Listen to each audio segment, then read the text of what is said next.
What is going on, guys? Cameron Trent here, and welcome to the next episode of Fan Talk Gaming. I cannot express to you just enough to be able to say how excited I am to be able to talk about this episode. Because in this episode, I am talking about my absolute most favorite game of all time, Kingdoms of Amalur Reckoning, particularly the remaster that THQ Nordic is coming out with, Kingdoms of Amalur Re-Reckoning. So, without further ado, let's jump right into it. Alright, so as per usual, when I talk about upcoming games or movies, I want to talk about the story really quick. And so, for those of you who never played the original Kingdoms of Amalur Reckoning on PS3, Xbox 360, or even PC, what it's about, basically, you play as what's known as a Fateless One. So, you wake up from the dead in a creation known as the Well of Souls, created by gnome scientist Fulmerus Hughes. And you wake up and you end up finding out that you are no longer bound by fate. So you have no destiny. You make it your own. You can literally turn fate into a weapon and control the threads and the whims of fate. You wake. Not only that, but to add to that, you wake up in the middle of the war, caused by the Tuatha Daon, led by Gadflow, who is hellbent on taking over the lands of Amalur and unleashing the god Tirnoch.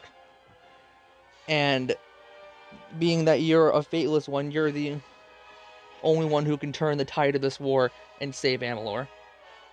Alright, I want to talk about something a little different that I don't really talk about, and that's the history behind the game. So, if you know what went down with 38 Studios already, then you already know. But for those of you who don't know, 38 Studios was created by former Red Sox player Curt Schilling.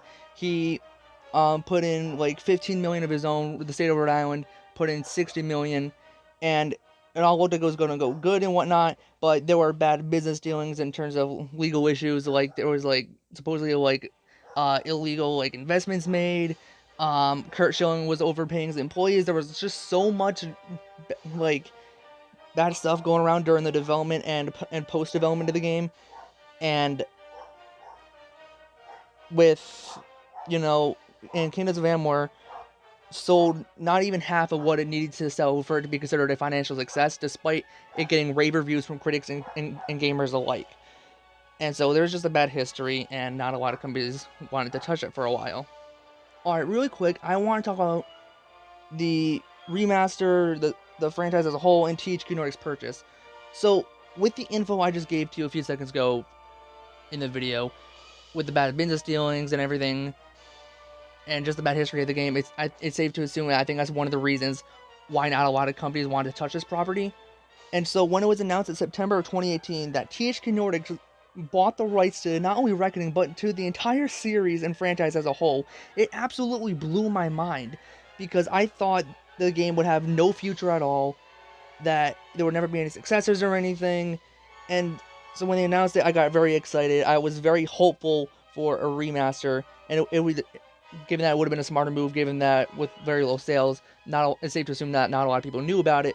And so, and when it was leaked and then announced by them that they are doing a remaster entitled Re-Reckoning, I got so overly excited. I honestly can't imagine any other team taking this on, given that they're the creators of the Darksider series. And I have a lot of faith in them. I cannot wait for the remaster. I cannot imagine any other team taking this on. It's going to be great. Alright, thank you all so much for watching this episode of Fan Talk Gaming. I had a blast making this. I love talking about this game. It is my absolute most favorite video game of all time, and I cannot wait for it to come out in September. Subscribe for more content if you haven't already, and leave suggestions for future episodes in the comments below. Until then, I'll see you next time.